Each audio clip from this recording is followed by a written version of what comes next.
Ela é minha convidada para a gente falar, mostrar, orientar, porque o objetivo do nosso programa Saúde Total aqui na UniTV é que todos nós tenhamos uma qualidade de vida de excelência.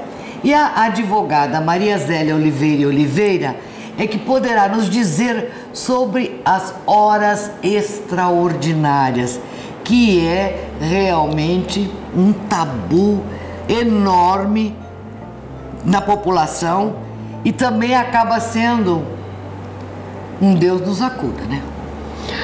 Evidentemente que as horas extraordinárias, ela sai da esfera da normalidade, que seria o trabalho em 8 horas, porque quando o legislador fixou a jornada em 8 horas, é que seria aquele número de horas adequado para que o trabalhador trabalhasse sem que ele tivesse uma estafa, uma fadiga, qualquer coisa nesse sentido. Então seria assim, o limite razoável de horas.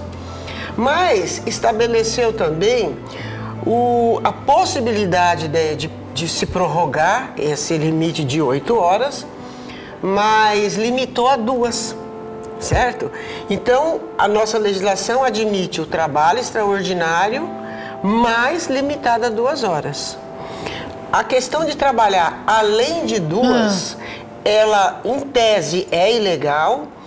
E existem algumas situações assim bem especiais, que é, por exemplo, empresas que trabalham com alimentação, de repente deu um problema lá e precisa socorrer aquele alimento para não se perder, situações bem pontuais. Mas na generalidade, são só 2 horas o limite máximo que você pode prorrogar. Em qualquer situação? Só nessas situações excepcionais que é permitido além de 2 para um socorro. Tá, mas a legislação não permite mais de 2. 2 não. Porque é uma proteção, né, para o trabalhador, porque ele tem um limite de força física para despender. Então, além de 10 horas diárias, que seria, vamos supor, a jornada normal de 8 mais 2, ele já entra num processo de fadiga, principalmente se essa situação ela é habitual, né? Então se quer proteger a força de trabalho, porque a força de trabalho ela pertence ao trabalhador, mas à sociedade. Então toda vez que se verifica uma situação em que a força de trabalho, que é um patrimônio do país, ela pode sofrer um dano, então se estabelece limites. É por isso que se estabelece períodos de férias, né? Para que o trabalhador o quê?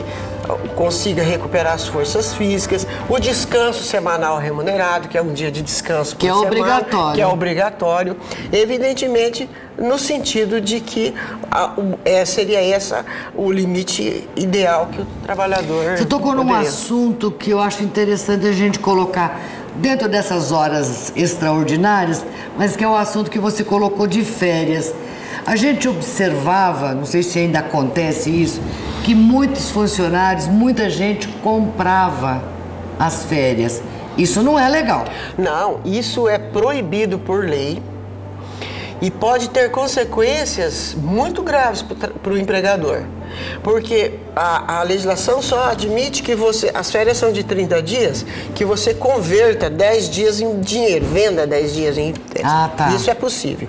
Mas os outros 20 dias não. Você tem que tirar em descanso, ou num período contínuo de 20 dias, ou em 2 períodos de 10 dias, mas também contínuos. Não pode ficar picando as férias. 2 dias, mais 4, mais 3. Isso é proibido. Pode tirar 10 dias num mês, 10 dias no outro mês e vender 10 dias. Então, agora, vender, ainda existe, infelizmente, essa cultura. Em algumas empresas a gente verifica isso, na zona rural. Certo? A venda de férias. E o engraçado, Mafalda, é o seguinte, é que não é só uma iniciativa do empregador, também é um pedido do empregado. Ele acha que ele vai adquirir uma renda maior e tal, só que ele não vai ter a recuperação das forças físicas, ele não vai ter nem como trabalhar mais 365 dias sem descanso, né? Então, é em benefício do trabalhador esse período de férias. Mas, infelizmente, ainda existe essa cultura, mas ela é ilegal. O empregador que fizer isso, ele pode ser autuado pelo Ministério do Trabalho, além de outras consequências legais. E essas horas extraordinárias, ela tem um acréscimo, um plus? Tem um plus de 50% e uma coisa importante, e dependendo da categoria, por exemplo, algumas categorias profissionais conseguem negociar um percentual maior. E o percentual de 50% é o mínimo, mas não impede que o empregador espontaneamente pague mais ou que o próprio sindicato negocie mais, certo? Mas com a flexibilização do direito do trabalho, adotou-se o chamado banco de horas. Isso que eu ia te colocar. E esse banco de horas? Então, esse banco é coerente, é correto? Se ele for adotado conforme as prescrições legais, ele é válido.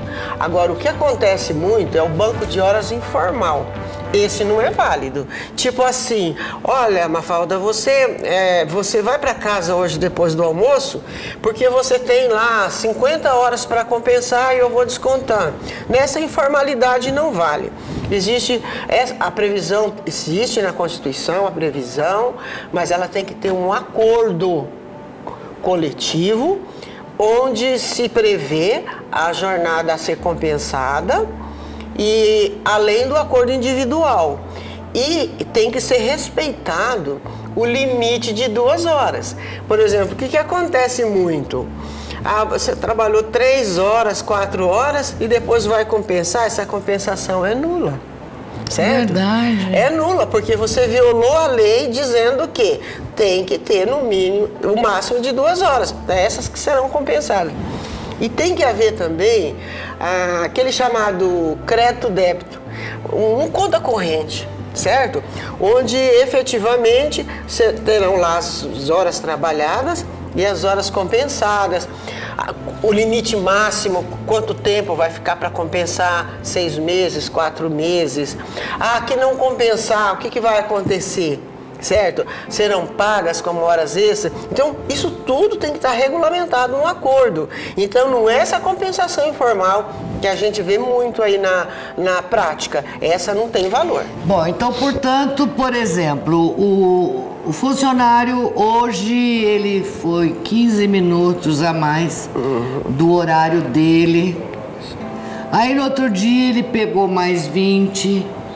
O outro dia, no horário do almoço, ele não fez o horário de almoço e ficou trabalhando. Estou colocando uma situação. No final, ele tem aí 2 horas. Isso vai para o banco de horas? Pode, se tiver acordo coletivo, pode ir para o banco de horas. Mas você tocou num assunto aí muito sério. O empregado não fez o intervalo de almoço. Isso é uma situação que pode invalidar o banco de horas. Por quê? Porque a lei estabelece, nas jornadas de 8 horas, no mínimo 1 hora de intervalo, certo? Então, se eu violei esse intervalo, o meu acordo de compensação também pode ser anulado. Então, você tem que realmente obedecer às prescrições legais. Que é um direito dele, mesmo que ele queira ficar trabalhando, não. Não. E não Você vai sair pro almoço. E não vale assim, por exemplo, ele trabalhou 3 horas extras ou não fez o intervalo de almoço porque ele quis. Eu falei para ir embora. Não, o empregador tem obrigação de fiscalizar o cumprimento da lei dentro da empresa dele. Então, isso não é matéria de defesa, certo? Se ele sofreu uma fiscalização do Ministério do Trabalho, enfim, uma autuação, e não adianta nem alegar uma situação dessa. É igual o cidadão que trabalha sem registro e fala assim, não, ele trabalhou sem registro porque ele estava recebendo seguro-desemprego. Errado empregado, errado empregador. Empregado vai ser processado criminalmente e vai devolver as parcelas de seguro-desemprego. E o empregador vai registrar, vai pagar as multas e pode até ser conivente com aquela situação e ser responsabilizado. Portanto, as horas extraordinárias têm que ser respeitadas. Pagas. Ou então compensadas. Olha aí, se você é funcionário, se você é patrão, se você é o empregador, respeite o que a lei determina. Porque quando a lei é feita, ela sempre está pensando em ambas as partes, para que cada um tenha a sua qualidade de vida cada vez melhor. Continue conosco aqui na UniTV no programa Saúde Total.